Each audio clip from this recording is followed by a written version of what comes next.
Welcome to JIL May Kawayan Chapter, Sunday Worship Services, Main Church, located at Esperanza Mall, Barangay Calvario, MacArthur Highway, May Kawayan, Bulacan, led by Church Pastor Diwani Magaling Oliva. First service, 7:30 a.m. to 9:30 a.m. Second service, 10 a.m. to 12 noon. And now to deliver us the Word of God, she's the beloved pastor of Outreach 5. Let's give her a God bless you welcome, Pastora Annabel Oliva. Praise the Lord. Tayo po ba'y umaasa ng dakilang bagay mula sa Panginoon? I believe God will satisfy the expectation of our heart today. Alam niyo po ba, habang tayo po ay nagsumasamba sa Panginoon, naiyak po ako, overwhelmed ako sa kadakilaan ng Panginoon na napaka-special ng mensahe na ito. Kung titignan po ang puso ng Diyos, ito po yung gustong-gusto niyang iparating sa bawat isa sa atin. Ano yung topic natin for the month? Jehovah Makadesh, the Lord who sanctifies. Sige po, let us bow down our head and let us pray. Hallelujah, Jesus. Hallelujah. We glorify your holy name today. We bless you, O God. We honor you. We exalt you, O God. Hallelujah. We bow down before you today, O God. Anumang kasalanan, karumihan na nakikita mo po sa aming mga puso. Father, we pray for the cleansing, O God. Dinisin mo po ang aming mga puso. Dinisin mo ang aming kaisipan sa oras na ito. Patuloy naming sinusuko, isinusurrender ang aming buhay sa iyo. And we continue to declare, Panginoon, apart from you, we can do nothing. Kailangan ka po namin, Panginoon.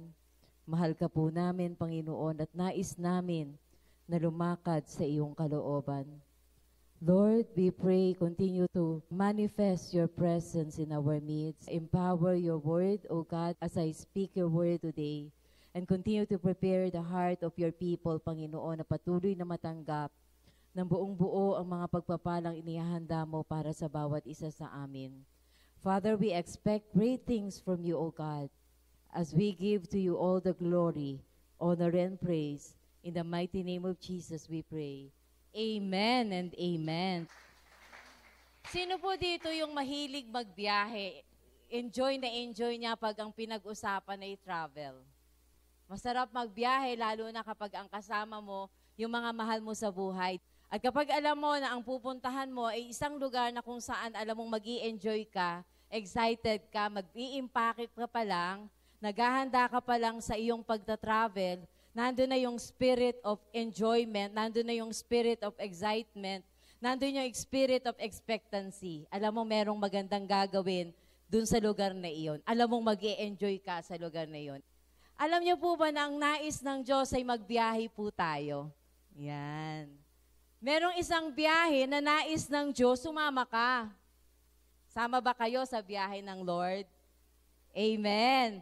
Ang topic natin for this week, Journey with Jehovah Makadesh, the Lord who sanctifies.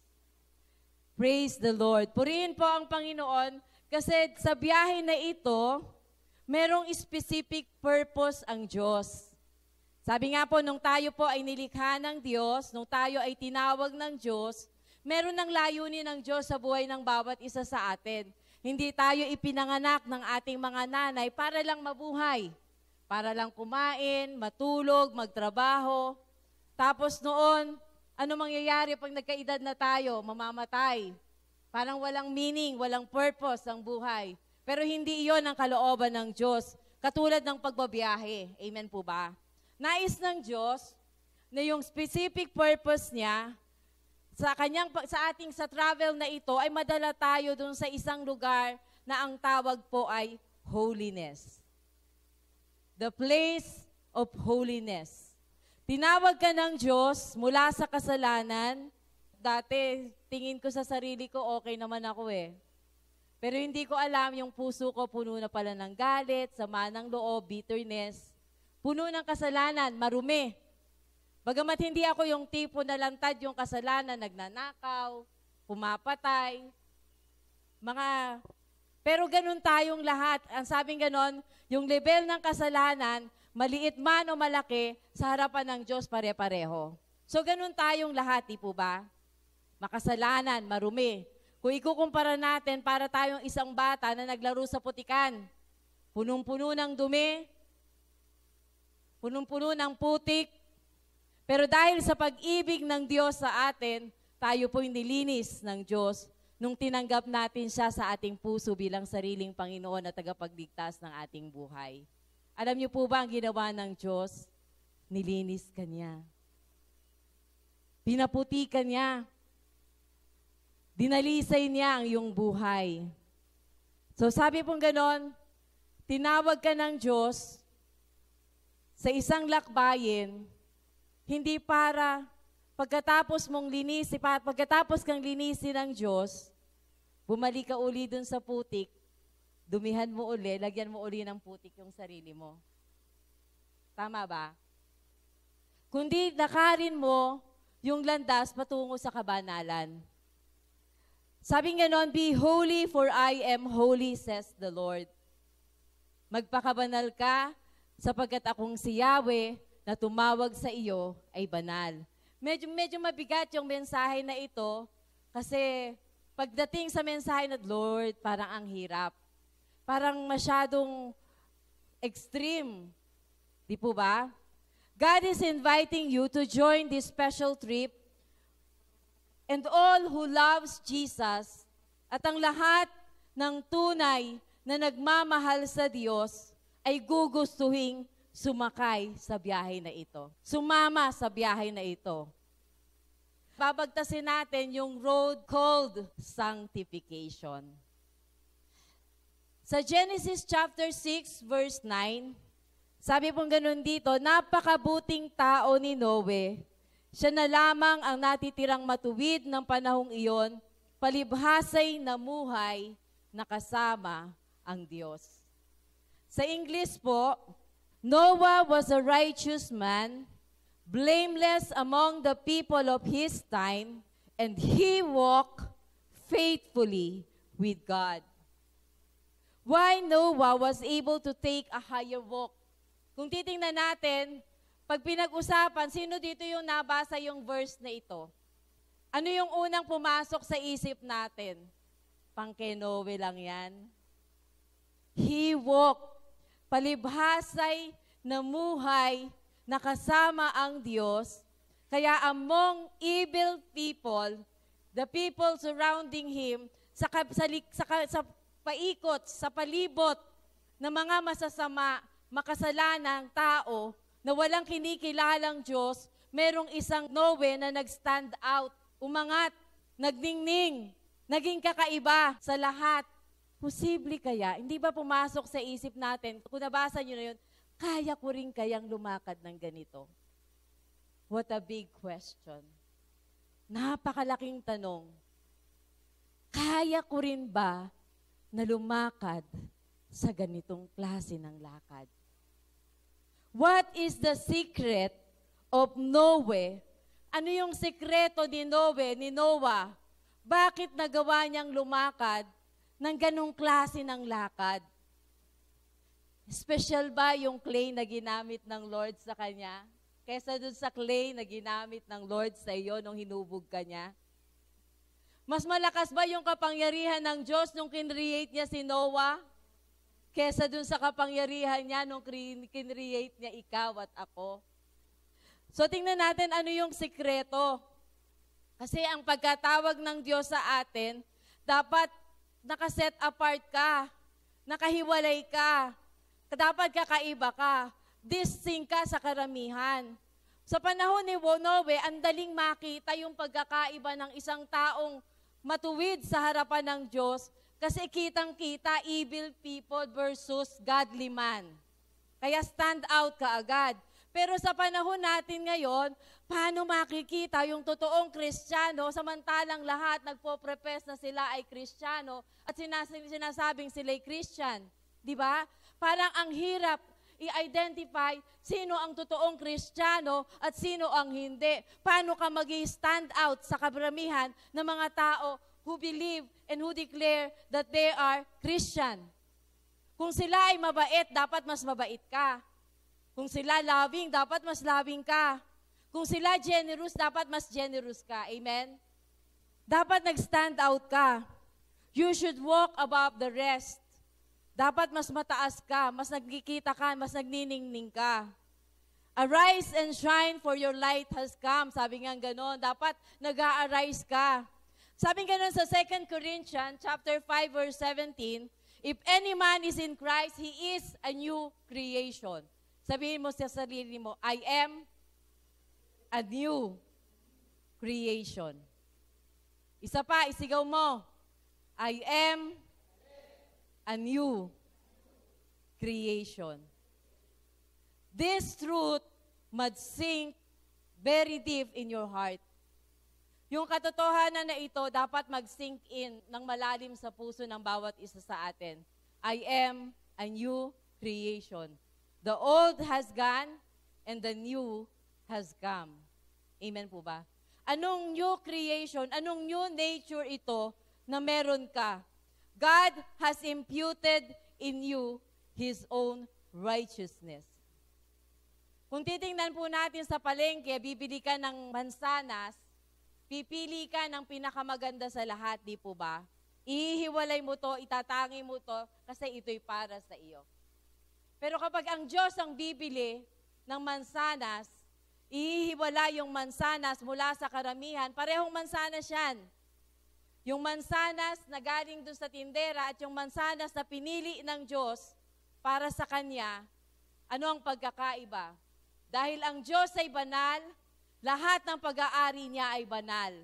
Kaya dahil sa ikaw bilang Kristiyano na sinabi mong tinatanggap mo si Kristo sa iyong puso bilang sariling Panginoon at tagapagligtas ng iyong buhay, isinurrender mo ang buhay mo sa Diyos, wala ka pang ginagawa, banal ka na. Amen ba?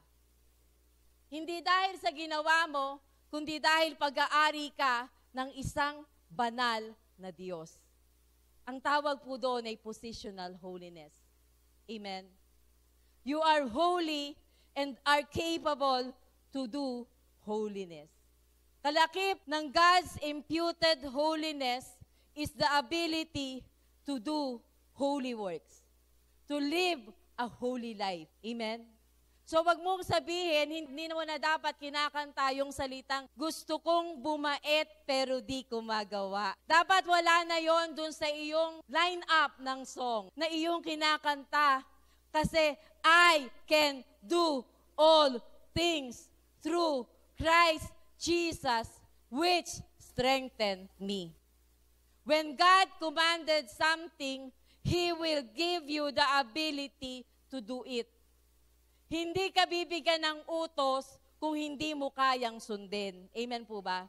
And God said, be holy, for I am holy. Madalas ang iniisip ng Kristiyano ay yung God's imputed holiness. Banal na naman talaga ako eh. Magko-confess na lang ako ng sin, maglalay na lang ako minsan-minsan. O kaya, sige na, magpo-flow muna ako sa galit ko ngayon, magre-repent na lang ako mamaya. Kasi nakakagigil eh. So, ibig sabihin, pag sinabing holiness, hindi pwedeng iutos yung nandoon na. Nung sinabing, you are holy, inimpute na ng Lord, ibinigay na yung kabanalan, hindi pwedeng ikuman pa ng Lord yun. So, ibig sabihin, ang inuutos ng Lord ay yung sinatawag na experiential holiness. The progressive holiness that we need to walk on. Yung nag-grow, yung holiness na nais ng Diyos, yung habang ikaw ay lumalakad sa kalooban ng Diyos, sumusunod ka sa Panginoon. Amen po ba? Ang sabing ganun dito, si Noe,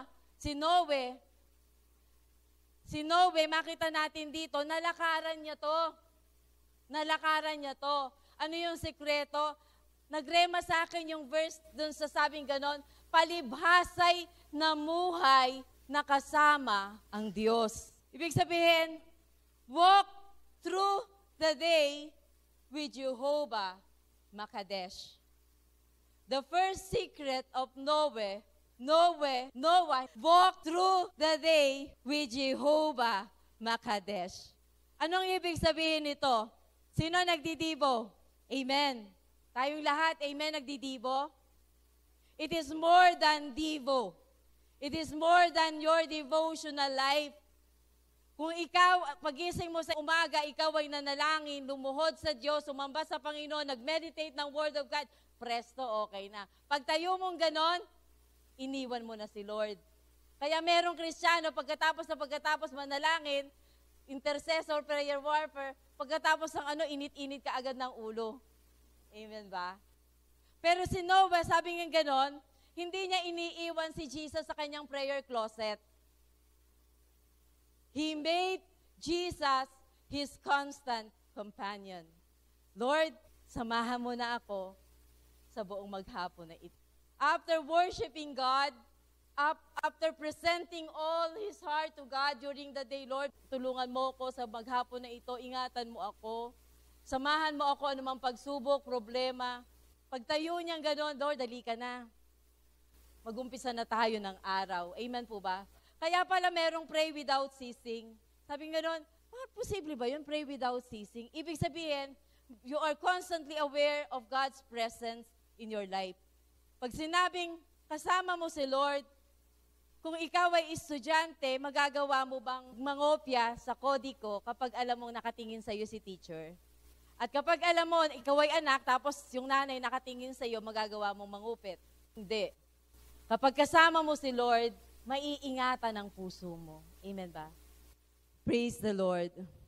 Kung titingnan natin yung strong influence ng evil forces during his time, napaka-strong nun eh.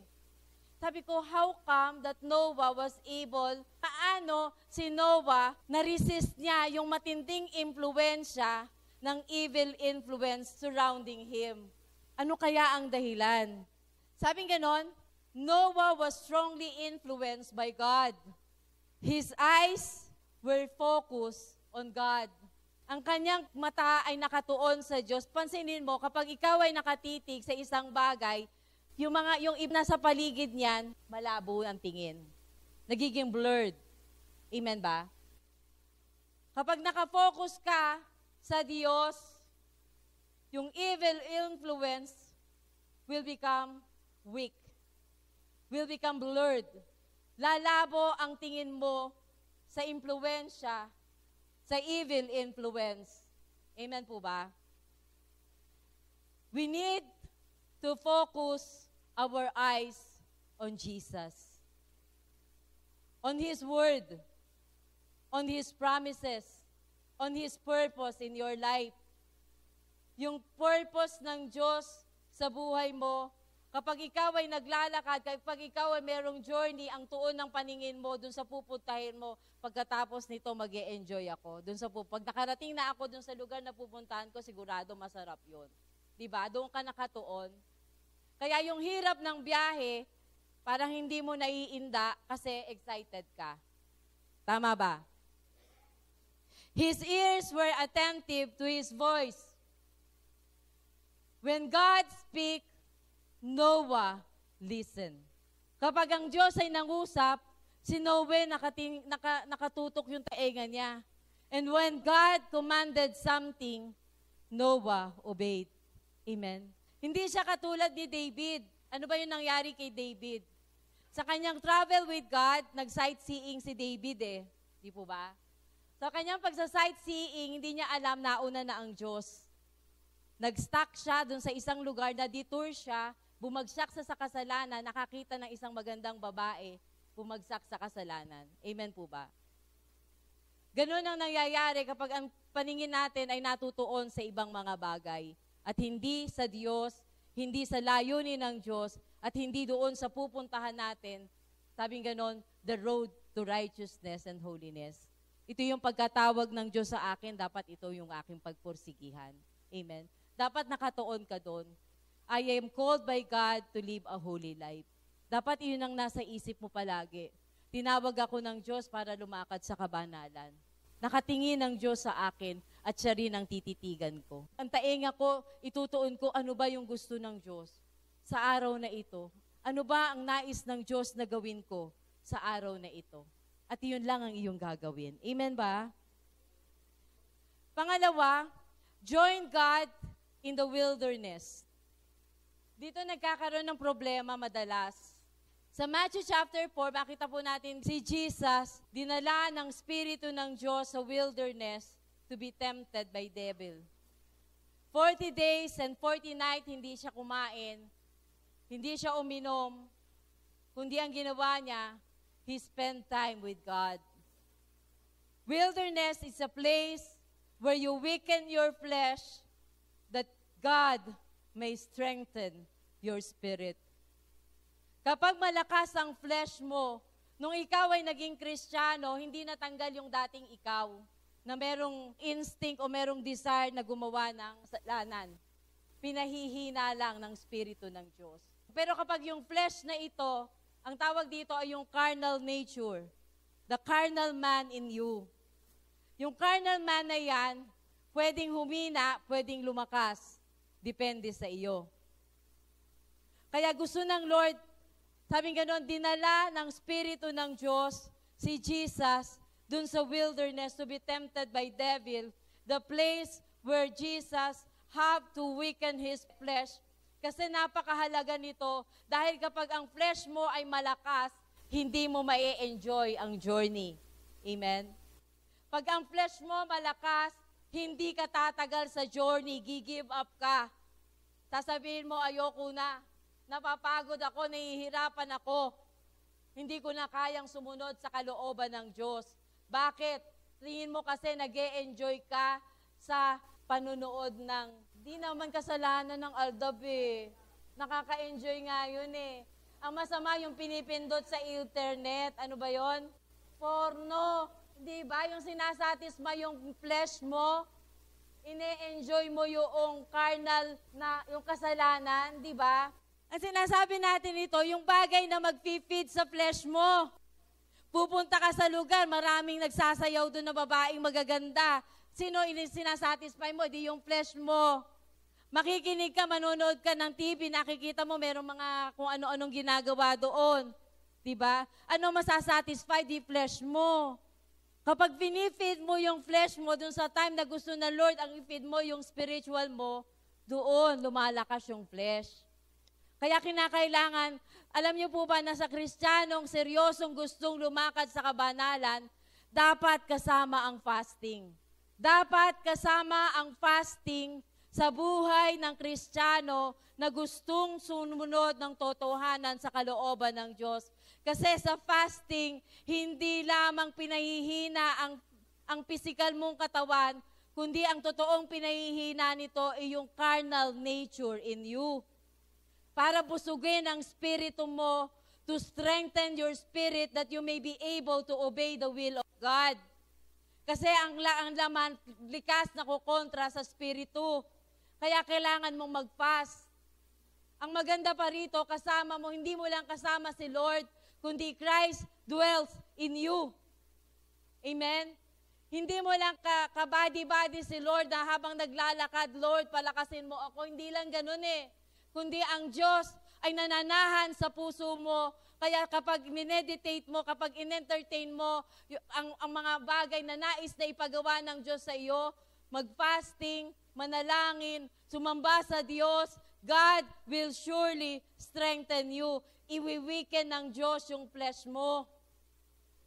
Amen? That is the very key para magawa mong sumunod sa kalooban ng Diyos. Kailangan mo munang pahinain yung flesh. Amen? Kailangan mong humina yung flesh mo. Kapag mahina, wala ka nang magagawa yan. Pero pag malakas, malakas kumontra. Amen? Kukontra yan sa gusto ni Lord. Kaya dapat ang Kristiyano nagpa-fasting. Amen? Gaganda pa ang katawan. Amen po ba? Place where you need to die to yourself in order to live for Christ. Ito yung lugar, wilderness is the place kung saan pinapatay mo yung sarili mo para sinasabi mong, Lord, ikaw nang maghari sa buhay ko, ikaw nang masunod sa aking buhay. Ito yung lugar where you need to make a strong commitment. Wilderness is a place where you say to your flesh, no. Sinasabi mo sa flesh mo, no, and yes to God. You say no to your flesh. You commit your life. I will walk in the road of holiness, Lord. I am determined. Lalakaran ko na ito. Yung lakarin na nilakad mo, piniprepare ka. Kumbaga sa gasolina, pinupuno yung gasolina mo. Kumbaga sa charge, charge ka dito sa wilderness. Di ba ganun ang ginawa ni Jesus? Ganun ang ginawa ni John the Baptist? Sino pa yung mga tao na nagpunta muna sa wilderness, pagkatapos pumunta sa wilderness, ginamit mightily ng Panginoon? Amen po ba? Wilderness is a place for preparation. Ito'y paghahanda para mapalakas ka spiritually. Amen ba? Para magawa mong totally ma-obey ang kalooban ng Panginoon sa iyong buhay. Pang-apat, a place of power.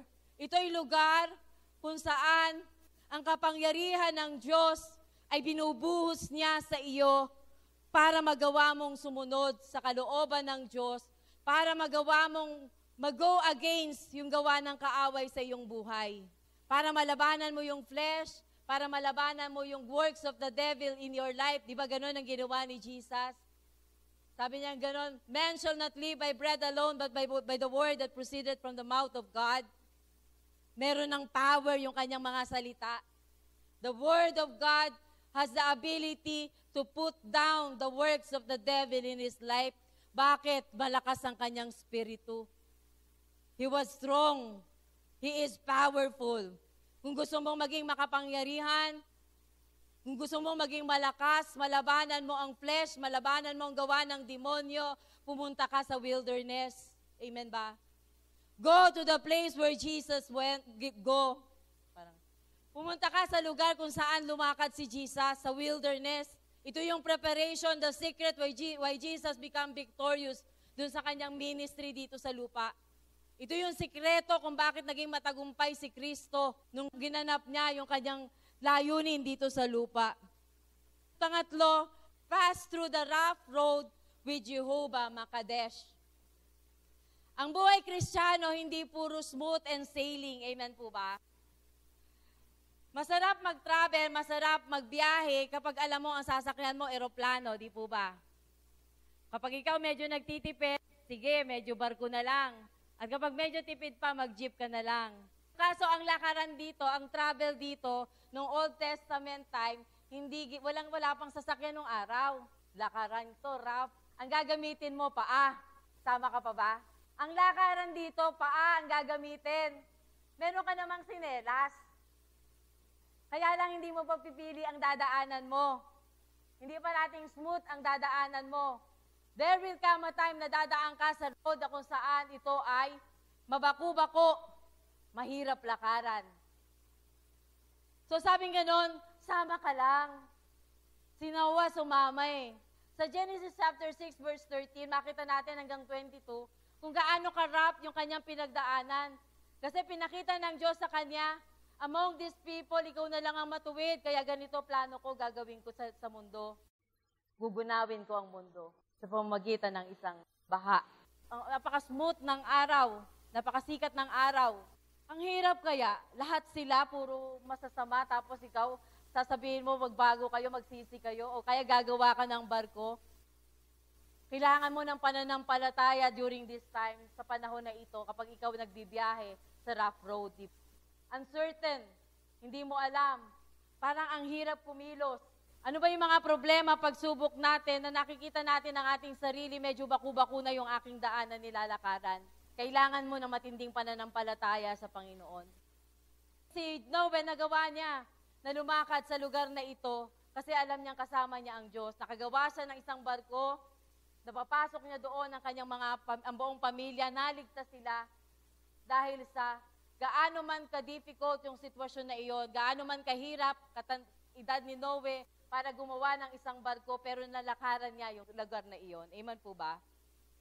So yung ating pananampalataya during struggles, during battles in life, dun sa mga panahon na paring tinutuya si Noe, bakit ka gumagawa ng malaking barko? Pinagtatawanan ka, pero sumusunod ka pa rin sa Panginoon. Paano ka tatayo? Mag-i-stand ka ba? Isa lang po yung napatunayan ko, ang Diyos, ang gustong-gusto niya i-bless ang tao. Ang gustong-gusto niya i-bless tayo. Pero kung yung paraan ng pagbe-bless na matatanggap natin yung blessing ay sa maling paraan, paano tayo sasamahan ng Diyos? Kapag ginawa natin yung tama, ang kakampi natin, Diyos. Pero kapag hindi tama, panglalamang yung ginawa natin, sino kakampi natin? Tumahimik yung boss ko. Kuminsan ang hirap mag-stand, lalo na kapag mataas yung posisyon ng taong kailangang pagpasakupan mo. Di po ba? Pag nais mong sumunod sa kalooban ng Diyos, merong ganitong mga sitwasyon. Pero mag-stand ka ba? Gamitin mo yung pananampalataya mo, kakampi mo naman ng Diyos eh. Di ba? Next is, climb up to the mountain with Jehovah Makadesh. Very significant, napaka-significant yung mga mountain, yung bundok para sa Lord. Kung titingnan natin, si Abraham, dito niya inoffer yung kanyang kaisa-isang anak ni Isaac. Sa Mount Moriah, sa Mount Horeb, si Moses, dito niya na-encounter ang Lord sa pamamagitan ng burning bush, di po ba? So makita natin, ito yung very significant place sa Bible where God commanded His people to climb up the mountain. Inuutos ng Diyos na umakyat tayo sa bundok. Psalms 24 verse 3 and 4, who may ascend the hill of the Lord, who may stand in this holy place, he who has a clean hand and a pure heart, who does not lift his hand to an idol or swear by what is false. He will receive blessing from the Lord and vindication from God his Savior. Such is the generation of those who seek Him, who seeks His face, O God of Jacob. So purihin po ang Panginoon.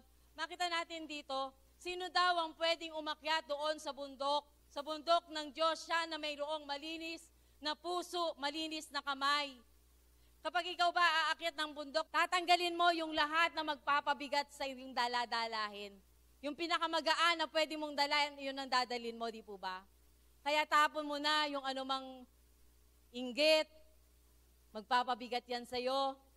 Unforgiving, kapag hindi ka nagpapatawad, tanggalin mo na yon.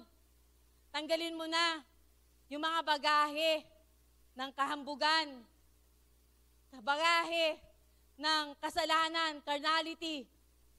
Yun yung mga tinatanggal natin. Idolatry, baka hindi, wala kang idol na sinasamba, pero halos sambahin mo naman yung asawa mo o yung asawa mong babae o yung asawa mong lalaki. Ang sabing ganon, ito yung mga bagahe na dapat hindi na natin dinadala kasi napakahirap yatang umakyat ng bundok. Pag ikaw ang aakyat ng bundok, mas matindi yung gravity o puwersa paakyat kaysa pababa. Amen ba? Pero kasama mo ang Diyos, sigurado makakaya mo. Pag sinabing bundok, it is something hard to climb. Mahirap gawin. Kaya nga sabi ng Diyos sa Romans 12 verse 1 to 2, sabing ganon, I beseech you therefore, my brethren, by the mercies of the living God, to present your body as a living sacrifice, holy and acceptable to God, which is your spiritual act of worship, reasonable service to God. And do not be conformed to this world, but be transformed by the renewing of your mind, that you may prove what is that good and perfect and acceptable will of God. Amen po ba? Anong sabi dito? Kung titingnan natin at babasahin natin to, i-meditate natin yung puso ni Paul habang sinasabi ito, I urge you, brethren, I beseech you, brethren, parang awa mo na. Sige na, lakaran mo ito. Offer your body to God as a living sacrifice. Why? Kasi mahirap itong gawin, pero pwede at posible at dapat mong gawin kasi ito ang gusto ng Diyos. Pag sinabing mahirap, kinakailangan may effort kang gagawin. Amen ba? Pagbubuhusan mo ng lakas, gagawa ka ng paraan para magawa mo. Amen? Make every effort that you may climb up the mountain. Gagawin mo ang lahat ng dapat mong gawin para maakyat mo ang bundok. Pangalawa, present your body to God. I beseech you therefore, my brethren, by the mercies of the living God, to present your body. Amen ba? What does it mean to present your body? Lord, eto ako. Tatanggalin mo yung lakas mo na nagsasabing ayoko. May lakas yan di ba? Here I am. Kapag ikaw merong sinakripisyo, si Isaac nung isinakripisyo, pumalag pa si Isaac. Kapag sinabing you offer your body to God, Lord, here I am, submitted to the will of God. Hindi lumalaban sa kalooban ng Diyos. Kung ano yung gagawin sa Kanya, iyon lang ang Kanyang nag-yield. Nag-yield. Have a renewed mind. Have a renewed mind. Ibig sabihin, yung mga kaisipan mo dati na nagiging hadlang para ikaw ay makasunod sa Diyos. Alam niyo po ba, ang totoong nagiging problema natin ay yung ating mentalidad o yung gawa ng kaaway o joke ng kaaway na sinasabing hindi mo kayang gawin yan. Si Noe lang yan, pang kay Noe lang yung ganyang klase ng paglakad, tsaka kay Enoch lang yon. Sa new generation, hindi applicable yan. Amen? Meron ako napakinggan noon na ang sabi niya gano'n, di applicable sa panahon natin yung ganong klase ng paglakad. Do you agree with that? Do you agree with that?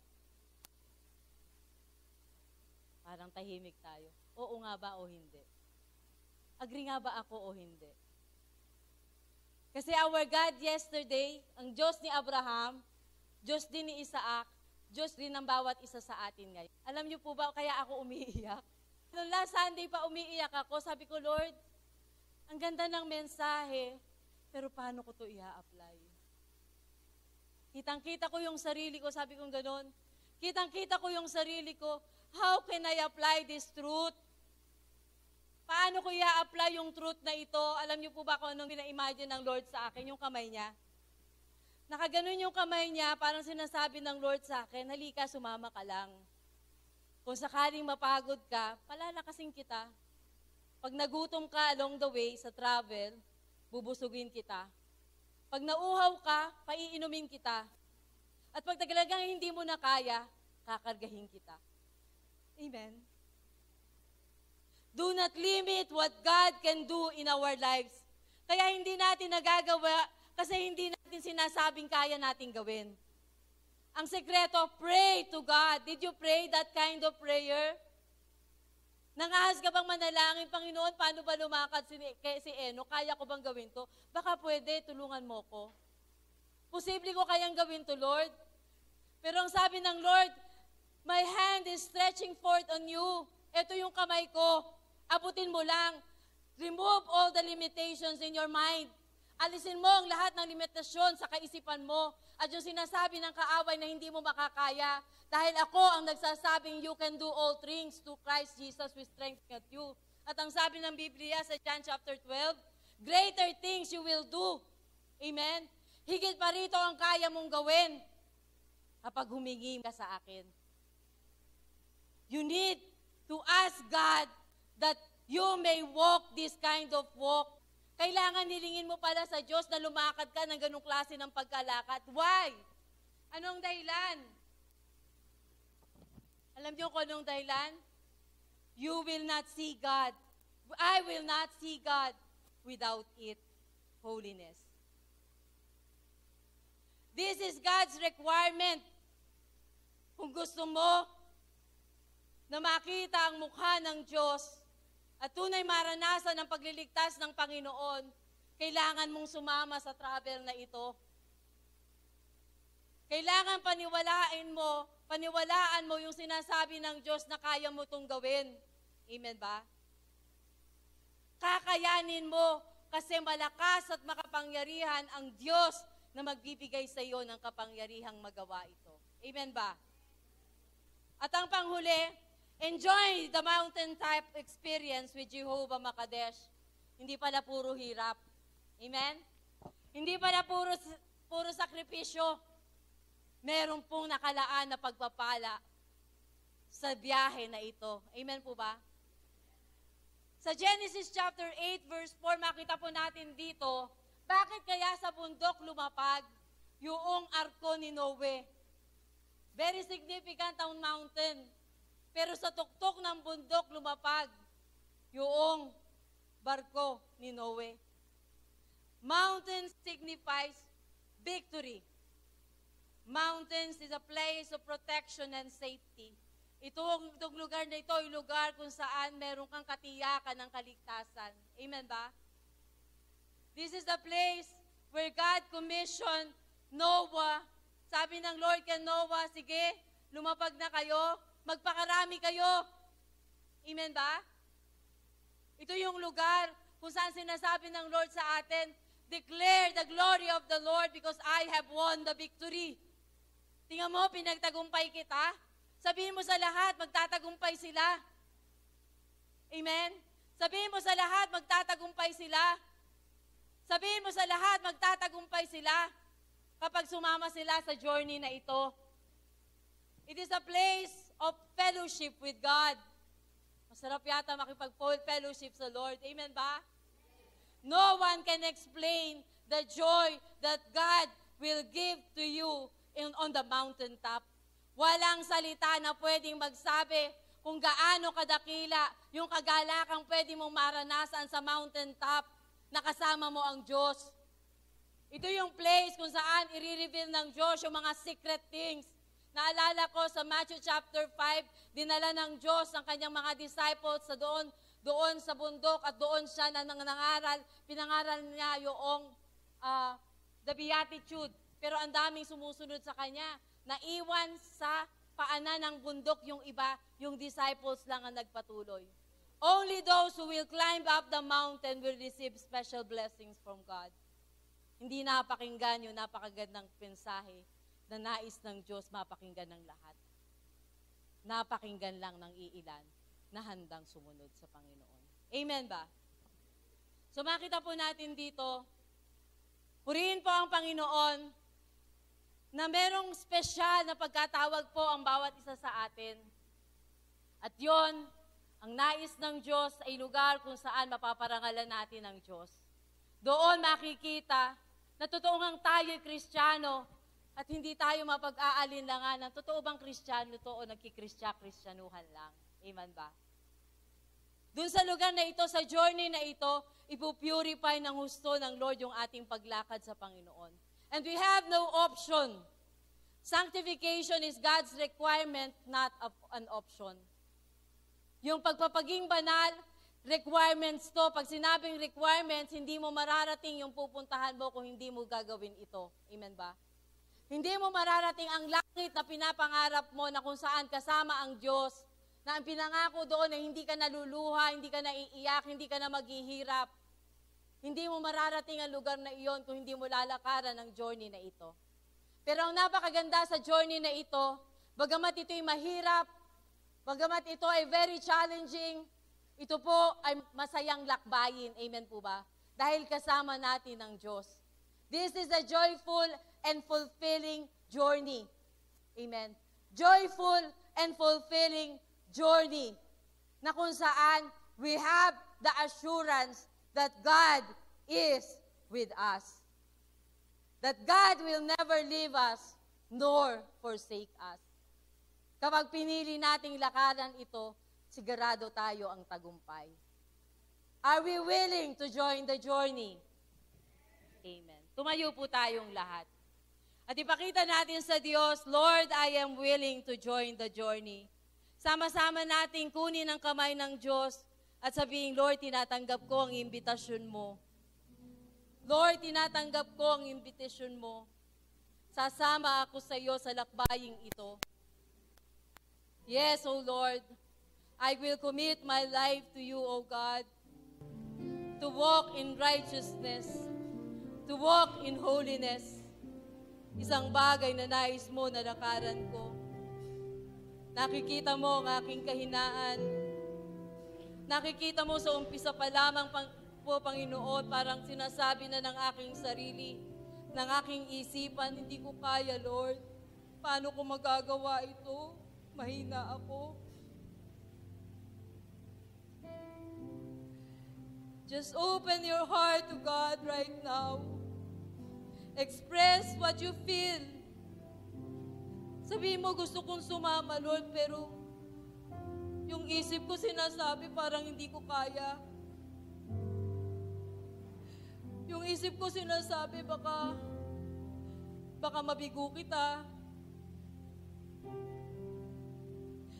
Yes.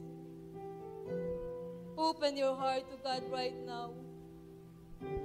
And God is telling you right now, you can do all things because I am with you. God is telling you right now, kakayanin mo, anak. Magagawa mo yan. Kasi kasama kita. Hallelujah, Jesus. Let us lift up our hands to God right now. Hallelujah, Jesus. Ang puso ko'y dinudulog sa'yo, nagpapakumbaba, nagsusumamo, paging dapatin mong ikaw ay mamasdan, makaniig ka at sa'yo ay pumisan. Ang puso ko'y dinudulog sa'yo, nagpapakumbaba, nagsusumamo, paging dapatin mong ikaw ay mamasdan, makaniig ka at sa'yo ay pumisan. Loobin mo ang buhay ko'y maging banal mong tahanan, lukluk ka ng iyong wagas na pagsinta. Daluyan ng walang hanggang mga papurit pagsamba, maghari ka, O Diyos, ngayon at kailanman. Loobin mo ang buhay ko'y maging banal mong tahanan, lukluk ka ng iyong wagas na pagsinta. Daluyan ng walang hanggang mga papurit pagsamba, maghari ka, O Diyos, ngayon at kailanman. Maghari ka, O Diyos, ngayon at kailanman. Hallelujah, Jesus. Maghari ka, O Diyos, ngayon at kailanman. Yes, O God. This is the very prayer of our heart right now. Maghari ka sa puso ng bawat isa sa amin. In the name of Jesus, Father, we pray, release your anointing, O God. Allow your word to sink deep in the very heart of your people right now. Ilagay mo sa aming mga puso, sa aming mga kaisipan, nakakayanin namin ito, at ang desisyon na lalakaran namin ito kasama mo, O God. We are determined to walk in your holiness and in your righteousness, O God. Strengthen your people, O God. Strengthen your people, O Lord. Release your blessing, O God. Release your blessing, O God. Let the sanctification power of the Lord Jesus Christ be upon your people right now. Hallelujah, hallelujah, hallelujah. Bless your people indeed, O God. Pagpalain mong yung mga anak, anumang desire ng kanilang puso, anuman ang request na kanilang nais, O Diyos. Bless them, O God. Bless them. Bless them. In the mighty name of Jesus, to you be the glory, honor, and praise. Amen and amen.